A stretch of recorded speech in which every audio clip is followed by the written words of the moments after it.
All right, good evening, everybody. Thanks for coming out for our third Alumni Speaker Series event of the semester.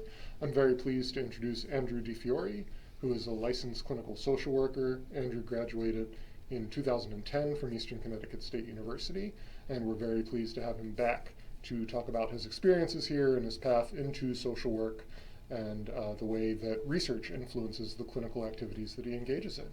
So if you could please join me in welcoming Andrew.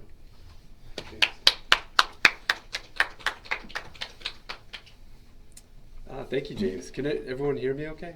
All right, yeah. It sounds different up here. Thanks to everybody for coming. My name is Andrew DiFiori. I'm a licensed clinical social worker in West Hartford, Connecticut, West Hartford. I graduated from the psychology program here at Eastern in 2010. Had a great time here. Learned a lot about research.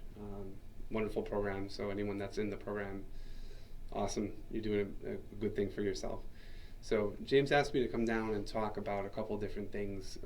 The main thing being research in psychotherapy and how it impacts what I do and what other clinicians would be doing. That's a pretty broad and deep topic. There's a lot of opinions. There's a lot of research on it, research on research. There's even some stuff that's fairly controversial even now, but it's still a really interesting conversation to have. And if you plan on going into clinical work after your time here at Eastern, going into graduate school and doing like a master's degree or a doctoral degree, research will be a big part of it, and they'll talk in whatever program you're in. They'll talk a lot about how research impacts psychotherapy, if that's the path you want to go on. I wrote a lot of different things down about the pros and cons of research and where some of the conversations ought to be these days. But by and large, most psychotherapy that's performed these days, that's done these days, is backed by research. There are people out there in the world that do therapy that is not considered evidence-based. I mean, that's a broad term that was borrowed from physical medicine into psychotherapy, evidence-based medicine, now evidence-based practice in psychotherapy. There's definitely some stuff out there that is not backed by scientific evidence or has no research behind it, or is newer and just doesn't have research performed yet and will be either now in process or in the future. Generally, my gentle, kind advice to people is if you ever are exploring psychotherapy, either as a patient or as you want to become one, if you encounter some of the pseudoscientific stuff, I'd say kind of walk away. Some of it's pretty bizarre, like stuff with like astrology and pyramid schemes and stuff like that. Some pretty wild stuff. But so one of the bigger, I think, I wouldn't say issues or concerns, but topics that comes up a lot with research in psychotherapy is that there is a divide between research and practice. So there's folks that work in academia that often will do research on psychotherapy. Then there's folks that are in the offices or in telehealth these days doing the actual therapy. And there's often a difference of opinions with those people. Some people that do clinical practice will complain that often the work they feel like they are doing is dictated by research and research only. That's true to some extent, but it's also not true. The real, I think, solution to that is just a better bridging of that gap between research and clinical practice. Too often, those two schools are kind of pitted against one another, and the therapists will be, well, these ivory tower academics want to tell me how to do my work, and then the people doing the research will claim that the people doing the work aren't following what research says. And I think neither is really totally true. There's probably elements of truth in those things, but evidence-based practice has become kind of a big buzzword in mental health. It has been probably for the past, I'd say 20 or 30 years, long before I've been in practice, but it kind of came about after there was a turn away from couple different forms of psychotherapy that dominated its early history, psychoanalysis, and then I think in the 60s after that you had what they referred to as experiential psychotherapy, sometimes known as Gestalt therapy, which is still pretty common. So is psychoanalysis, and client-centered humanistic therapy, which kind of forms really a common theoretical basis for most therapy these days, even if it doesn't say it's a like humanistic therapy or a client-centered therapy. It's really a set of values that informs how the work's done. That includes unconditional positive regard, empathy, kind of stuff like that from Carl Rogers, which would be a name that you'll definitely encounter if you go into any program to do with clinical work. But evidence-based practice came about after that, where there was more discussion about how can therapy be measured? Can progress be measured, and can it be even quantified? I'd say it's probably about the early 80s. There was definitely a big turn in psychotherapy with the kind of rise of rational emotive behavioral therapy, or REBT, from a gentleman named Albert Ellis. And then really shortly after that, one of his colleagues, Aaron Beck, developed something called cognitive therapy, which is now kind of more known as cognitive behavioral therapy. Those were the first models that were really research-backed. They were designed to be time-limited. They were designed to be very measurable, so the therapist could identify very concrete goals and objectives and agree with the patient that those things are achieved. And they were also designed to be short-term. They weren't designed to be therapies that may last many years or even longer. Those models are still widely used. Cognitive behavioral therapy is probably the most common form of therapy at this point in time. It's got a great research backing to it. It's well studied. It has the advantage of being fairly easy to study compared to other forms of therapy. It has pretty measurable goals often that are mutually agreed upon by the therapist and the patient, and it's relatively easy to teach. I mean, I say relatively because no therapy is easy to teach to therapists, but when you're kind of learning how to do it, especially in school, cognitive behavioral therapy is a very easy thing to kind of pick up and learn about. There's also a lot of great books out there for patients and therapists alike that can kind of pick up and get the grasp of the main ideas of it.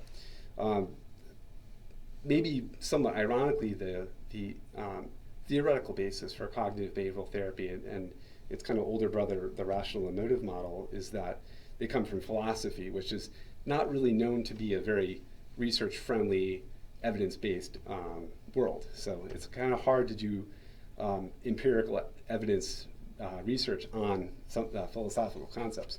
I apologize if I'm kind of stumbling over my words here. It's kind of hot in here. I don't know if anyone else is kind of warm. But so what kind of came from that is the gold standard of research, which is still used these days, is the randomized control trials, which are used to kind of test to see if any kind of intervention is helpful or not. And those are still really the gold standard. Excuse me. There's some pros and cons of randomized control trials. They're generally done when there's only one diagnosis on a patient. So people that have more than one diagnosis, which in my experience, and I think most therapists would agree that most people qualify for more than one or don't qualify for one at all. So they come into therapy for concerns that are subclinical but still problematic for them. Randomized control trials are kind of hard to do on other forms of therapy besides cognitive therapy, and a couple of associated models, which I'll get into in a moment. But that was kind of the big push with the evidence-based practice movement, is that therapy could be shortened, it could be measured, it could be kind of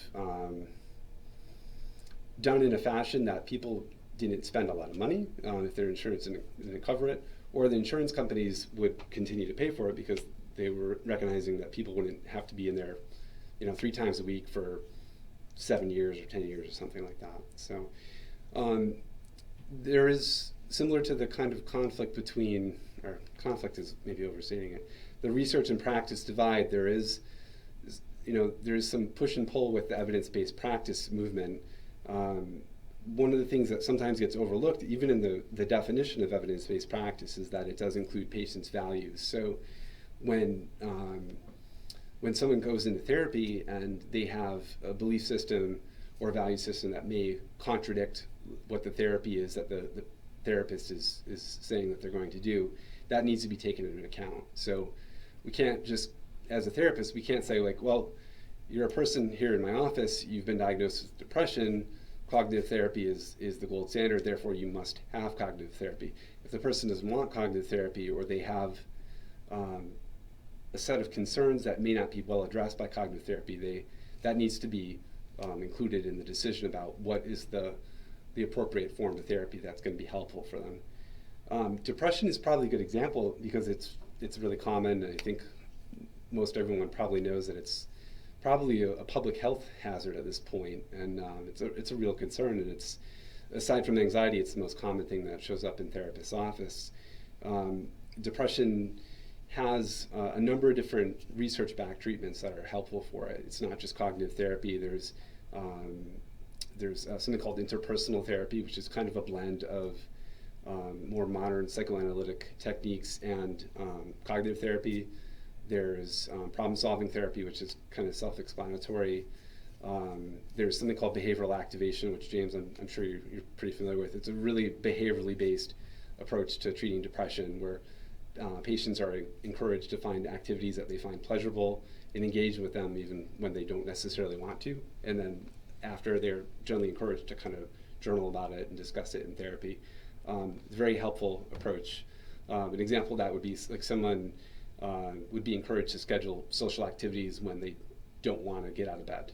They would be encouraged to go to the gym on Friday mornings when they would much rather stay in bed till 12 o'clock, and report back to the therapist the next week. Like, what was that like, going to the gym and with your friend and hanging out? So the values piece is important. In more recent developments in psychotherapy, and this has been primarily research driven, which is really cool, values have become more and more important. They've been more center to the dialogues around how therapy should be done, what values patients bring into therapy, and how those values are played out in their day-to-day lives. In behavioral models, people are often encouraged to take action, behaviors that are congruent to their value system. And what we know through research, and it is a little intuitive, but it makes a lot of sense because it's backed by research, that when people do take actions that are congruent to the values, they tend to feel better. When you do things that aren't in line with your own value system, you tend to feel pretty lousy. You feel a lot of guilt, a lot of shame, a lot of anxiety. The more recent models that have kind of come out of cognitive therapy, which include dialectical behavioral therapy, DBT, which is a really common form of therapy these days, it brings in elements of classical cognitive and behavioral therapy, but also elements of Eastern psychology, stuff imported from Buddhism, but in a more secular way.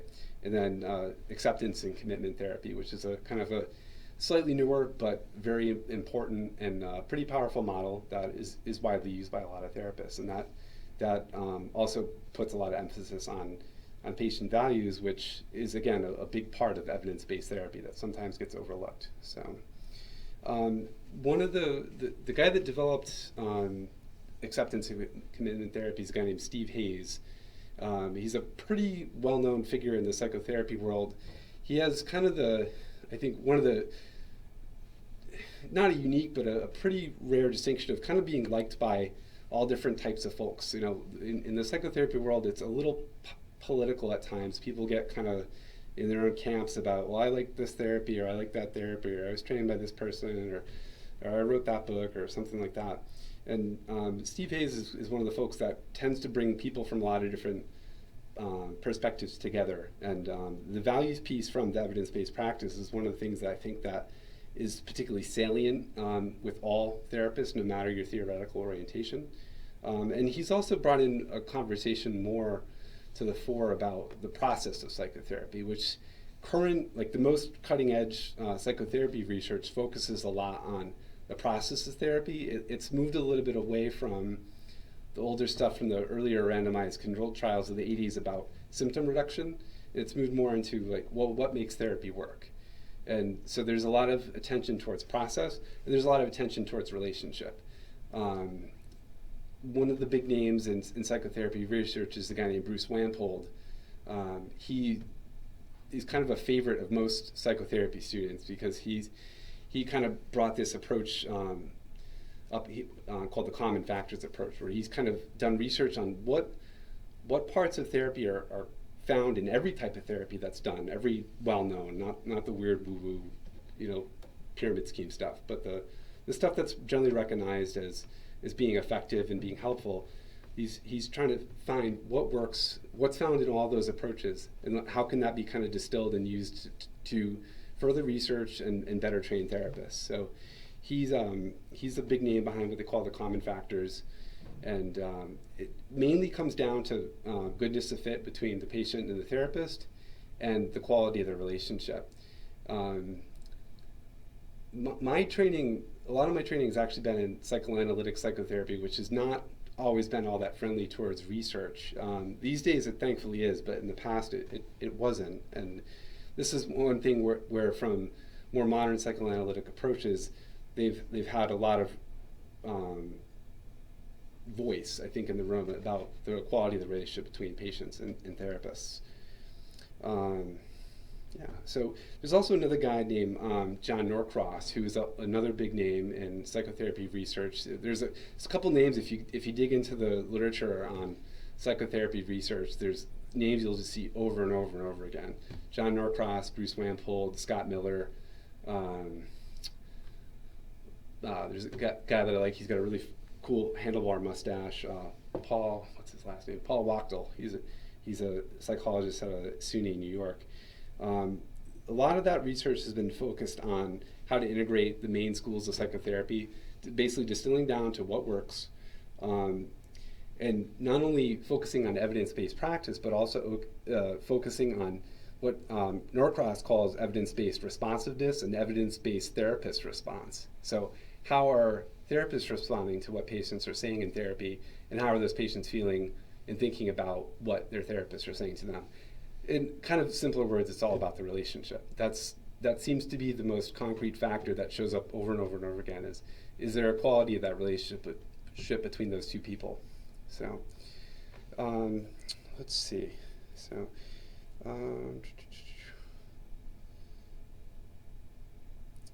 the other thing that comes to mind too in thinking about this is evidence-based practice, which is really research-driven. There's another end of it, which is called practice-based evidence. That's also the therapist kind of using their own judgment based on what they're finding, what works in their office with their patients. It's a newer development. It's less studied. It's not as I think there's not as a robust evidence-based research base behind it. And it's kind of an inversion of the evidence-based practice, the practice-based evidence. And associated with that is something called deliberate practice, which is a really neat concept, which is designed to help train therapists to be better. And deliberate practice involves therapists recording, video recording, audio recording their sessions with their patients' approval, of course. You got to have them sign off on that. Recording that, and then therapists being able to go over those videotapes with their supervisors and pick out what's working moment by moment by moment in therapy, and having a really rigorous commitment towards self-improvement. One of the cool things about that is once it's all on video, when the therapist and the patient are on video, there's no way to obscure like what happened in the session. Because in more traditional models of supervision, the therapist would go to meet with their supervisor and say, hey, this is what happened, the person said this, I said this, I felt this way, they seem to feel that way. There'd be kind of just a verbal recount of what happened, but once it's all on video, it can be paused and reflected on and talked about, and there's no obscuring what might have went wrong or what might have went right in the session. That's a really kind of a newer approach that has been, I think, a little harder to sell to some therapists because of the exposure of putting themselves on video, because therapy is generally a very private thing. So having it recorded and then looked at by somebody else is a little unnerving for some folks, but it is catching on. There's been a couple books written on deliberate practice that have really kind of taken psychotherapy not by storm, but have been really impactful and caused a really kind of neat conversation about that. So I feel like I kind of rushed through a lot of things there. So I'm wondering if anyone has any questions about psychotherapy practice, research, some of the history behind it, anything like that. And if you don't, that's cool too. So.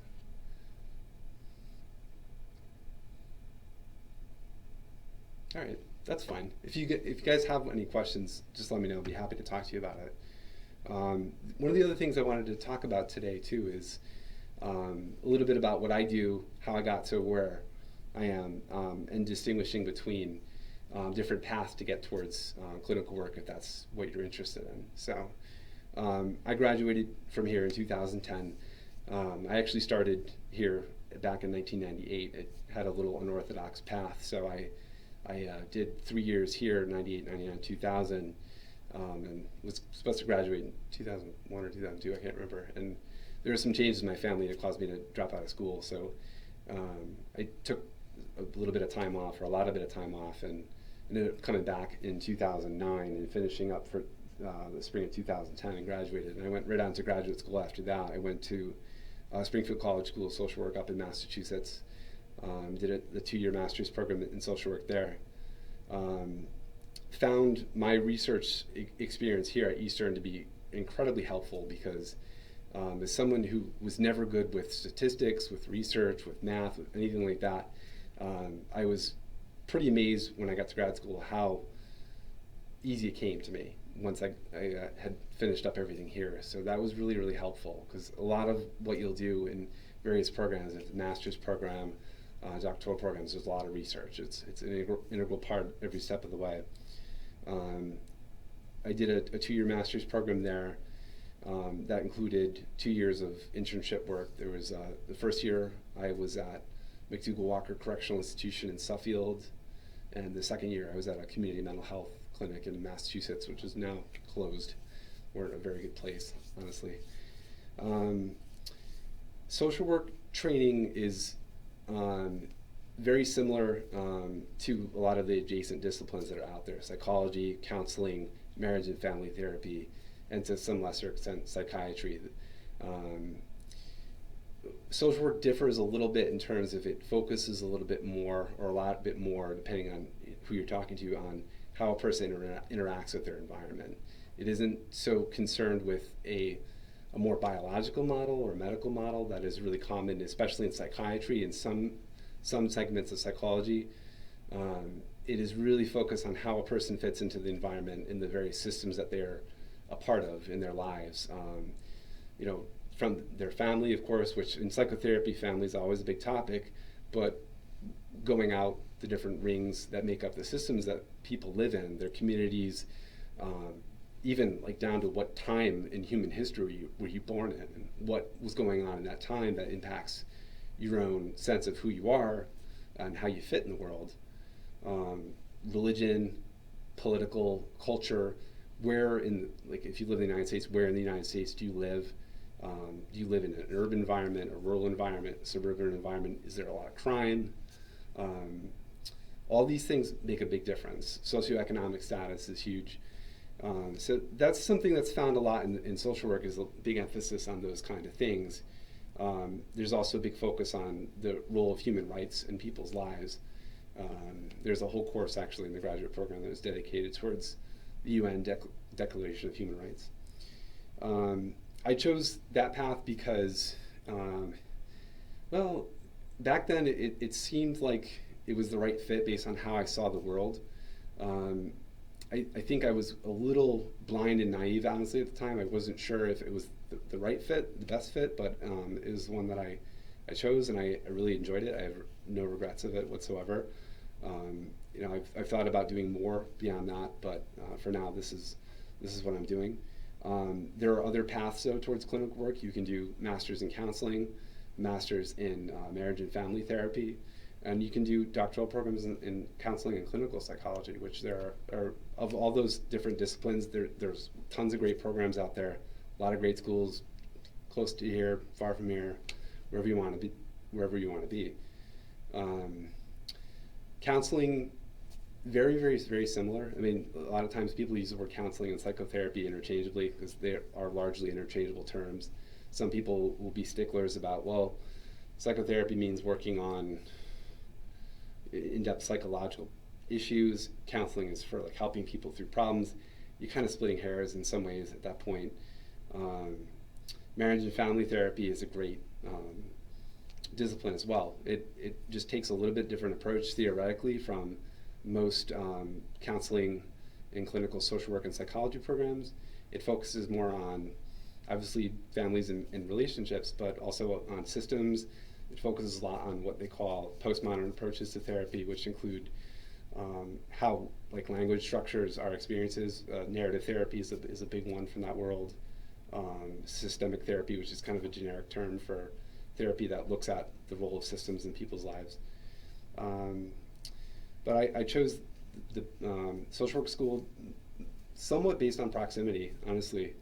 It was fairly close to home, and it had a good reputation and a good faculty, and I enjoyed it very, very much. But you've got a lot of different paths available to you if that's something you're interested in. My path, I finished the 2-year program there. I had the 2 internship experiences that were very, very, very impactful to me. A little scary at times being in a prison. After that, I worked for a community mental health clinic in Springfield, Massachusetts for about 3 years. No, it wasn't. It was about a year, sorry. It was a year. And then I actually transitioned to a community mental health clinic here in Willimantic. United Services, which I think is now based in Mansfield. I don't think they're here in Willimantic anymore. I think they moved. I worked there for 3 years before I entered private practice back in 2016, where I've been ever since. Private practice actually allowed me to engage with research a lot more because I actually have more time to read research rather than doing paperwork, which is the big downside of working in an agency is there's a ton of paperwork to do.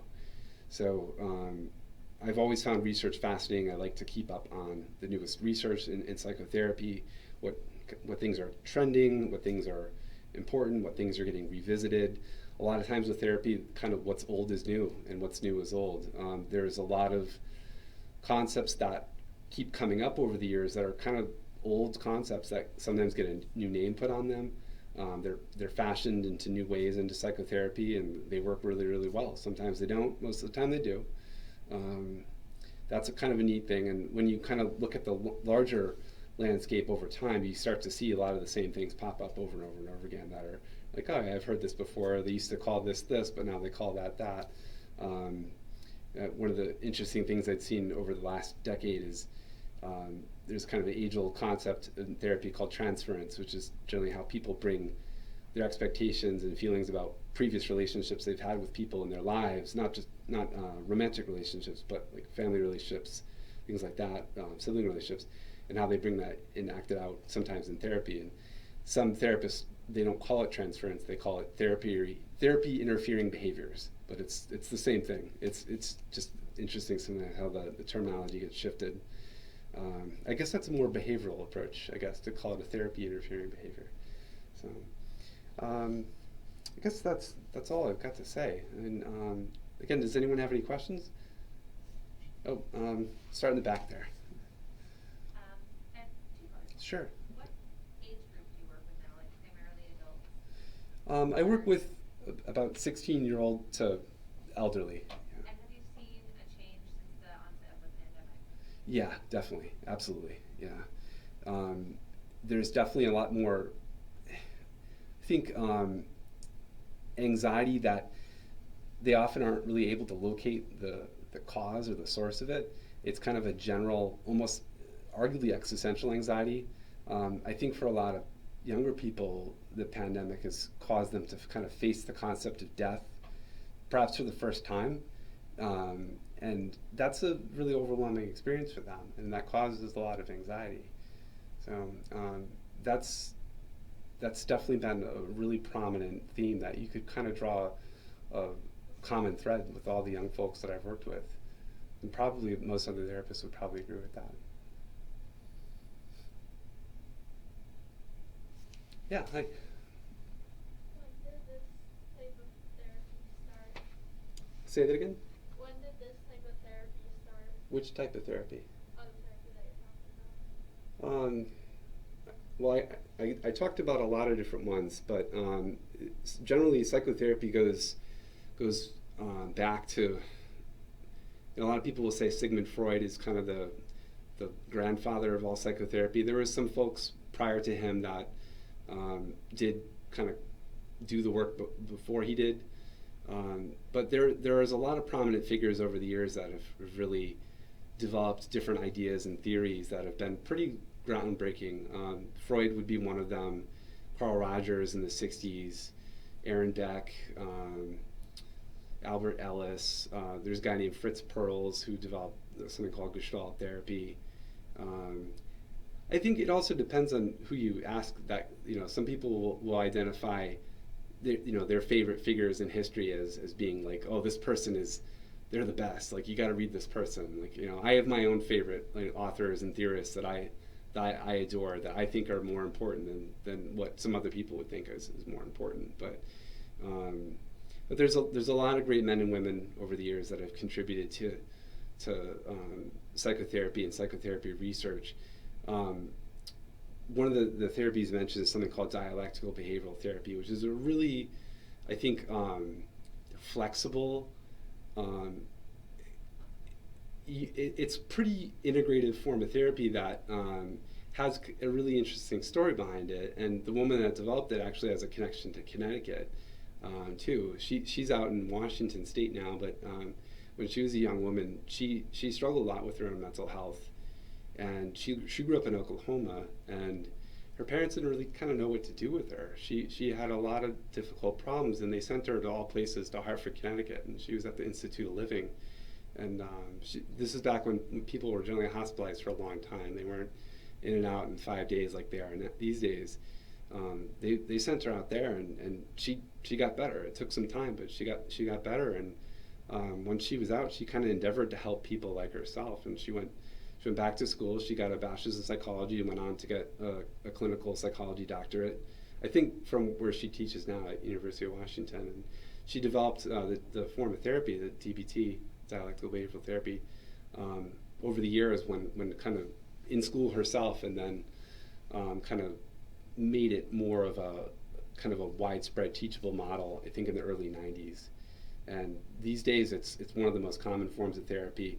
It's kind of one of those things that everybody likes, like I said, I'm trained in more psychoanalytic models, but the folks that my colleagues, my psychoanalytic colleagues, all love DBT. And if you listen to the politicking of psychotherapy, they would tell you that those two kind of perspectives are almost like bitter enemies, but they're not. They work really, really, really well together, and they actually share a common theoretical basis to them. So I know it's kind of a little bit of a tangent, but if you're interested in any of the history of it, her name is Marsha Linehan. She's a great theorist. She's a great, frank, funny, kind of dry humor speaker, and her books are great. So she's a good person to look up if you're interested. Yeah. Hi. What was the pathway like to getting your LCSW, and how did you get your supervised hours? Oh boy, yeah. How was the pathway? It was bumpy and painful. It was more riddled with test anxiety, because I actually got my hours done like really quickly. I got my 3,000 clinical hours and I think it was 1,500, it's 3,000 clinical hours and 100 supervision hours done. Got this done like right on, like about the soonest I possibly could, but I was really anxious to take the test because I'm not a really good test taker. So I dragged my feet on getting the test done, but when I finally did it, I passed quite well, actually. Not to brag or anything, but I was happy with the result. And it was hard because getting 3,000 clinical hours down seems like it's a big number. It's like that's like 3,000 hours of sitting in front of people talking to them is a lot. But it goes by in about 2 years if you really hustle on it. A lot of people do it in under 3. But the most important part is being able to work at a place that you can get those hours counted for you, and that you have a qualified supervisor that can sign off on that and sign off on supervision hours. And good supervision is hard to find too, I will say. a lot of students will even pay for it outside of their jobs to get better supervision, because a lot of times the jobs that they'll get post graduation, the supervision is more around administrative work. It's about like how to do paperwork. So a lot of the work when you get started is just the paperwork, unfortunately. Yeah. I hope that answered your question. Okay. Any other questions?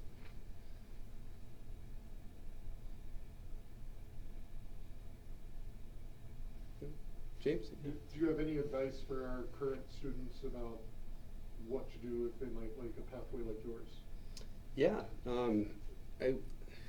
This may sound slightly controversial because it's not required, but it's often recommended, is get your own therapy. And I'm not saying that everyone needs therapy, or if you want to be a therapist, you should, but it's a really good idea to sit in the other chair and kind of understand it from the other way around.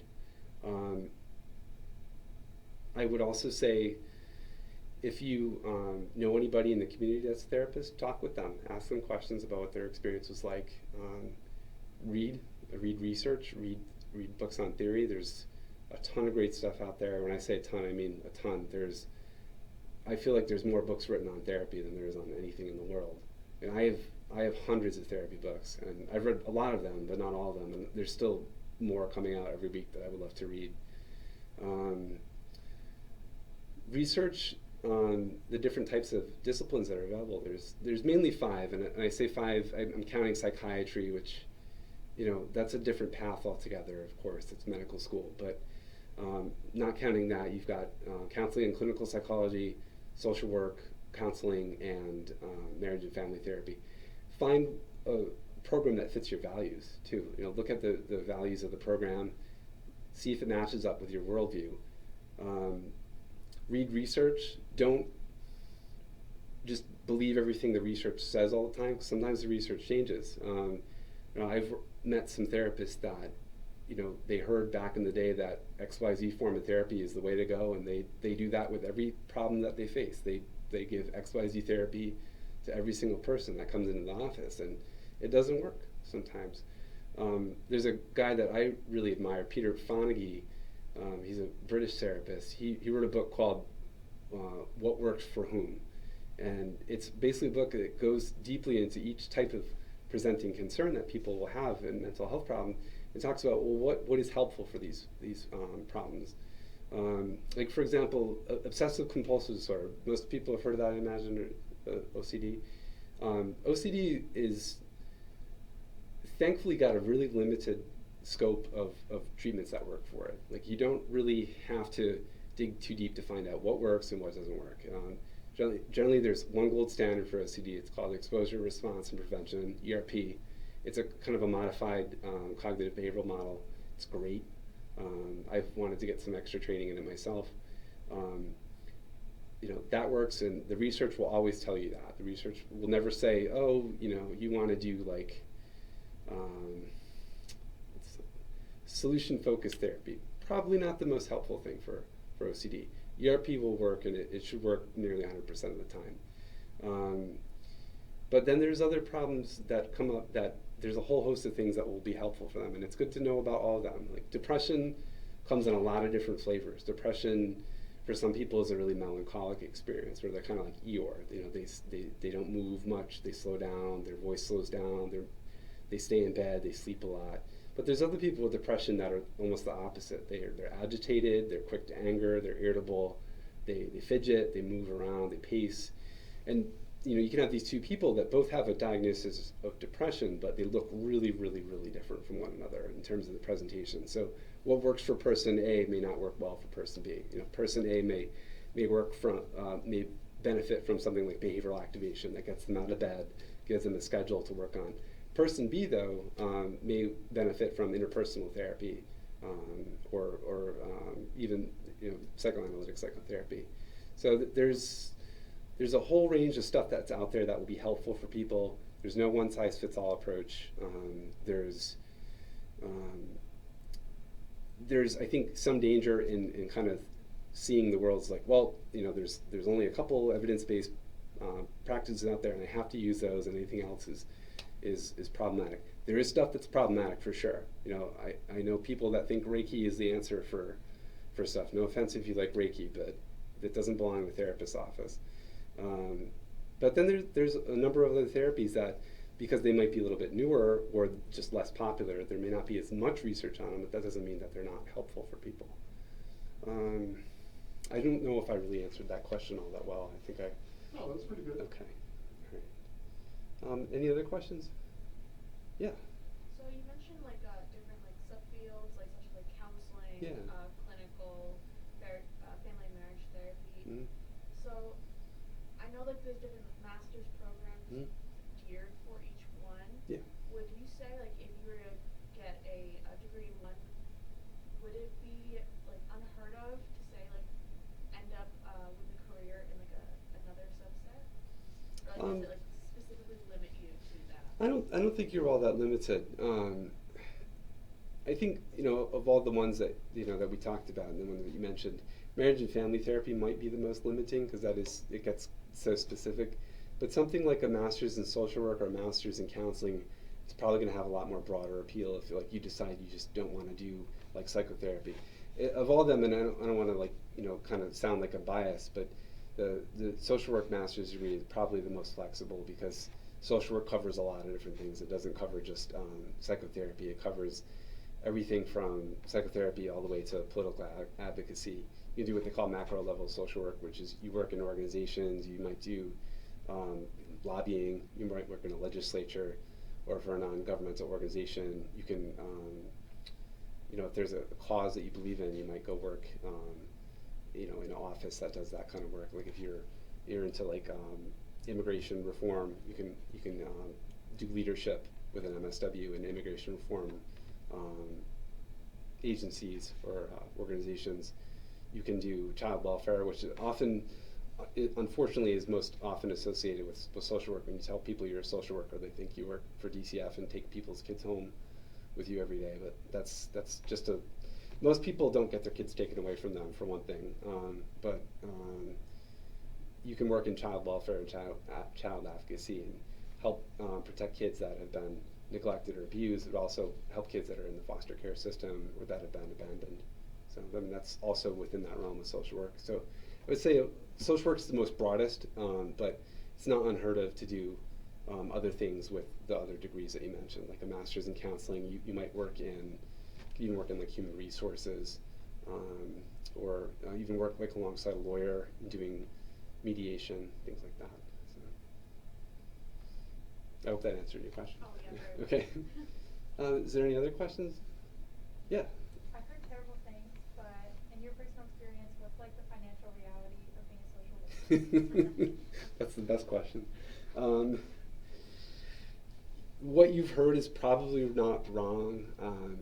Social work school and most graduate programs that are at the master's level are expensive, and there's very few scholarships. There's very few grants for master's level stuff. If you want an advanced degree and you don't want to pay for it, or you just can't for some reason, getting a funded doctoral program is the best way to go. My wife knows this. She did that. James, yours might have been funded. I'm not sure. The financial reality is rough for a while. It takes time. I can only speak for social work, but I know my colleagues that are marriage and family therapists and counselors will say the same thing. It just takes time to kind of get the income that you might be looking for. You're going to do some time in the trenches where you're not going to make a lot of money. I hate to say it, and the joke is always like, we're not doing it for the money.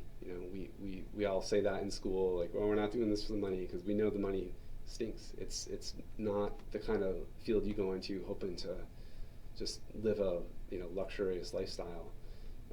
That being said, you can do well. It just takes time. You can live comfortably, but you'll have some years where it's going to be rough. You get paid kind of pennies based on what you should be getting, and for the quality and the emotionally resonant work that you're going to be doing with people. You are like literally going to be changing people's lives, and it's not an exaggeration, and you're not going to get rewarded financially for it. You're not going to be rewarded with power or prestige either. It's just, it's hard work. It's kind of thankless. You get spit on a lot, literally and figuratively, and it's hard. You gotta harden your heart sometimes, but it is very rewarding at the same time, emotionally, personally. I always think of psychotherapy, and regardless of the discipline, it's a job that when you have that job, it becomes so much of who you are. It's different than like if you worked at like a bank and you were a teller at a bank. And nothing against bank tellers, but I don't think bank tellers typically will say this job has changed me and I identify so much as a bank teller. That's a job that you might, you do it, you perform your bank shift and you go home and you live your life, and it doesn't really change your worldview too much. But psychotherapy, again, regardless of discipline, is a little different. I think it changes your outlook on the world, how you interact with people. Sometimes your friendships and relationships change too. So you sometimes shed old relationships that aren't all that healthy when you start to recognize that they're not that healthy, and you leave some people behind, but usually for the better. Yeah, the financial reality is tough. The upside of all this is there are a couple loan forgiveness programs that are out there that can help people out quite a bit. Some of them require you to work a certain number of years in the public sector.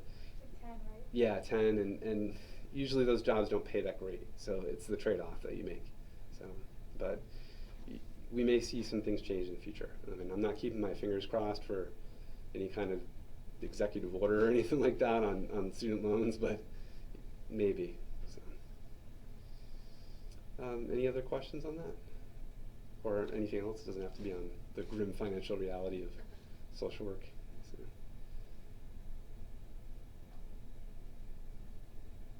All right, cool. Thank you so much. Thank you. Thank you for having me. Thanks for the great questions.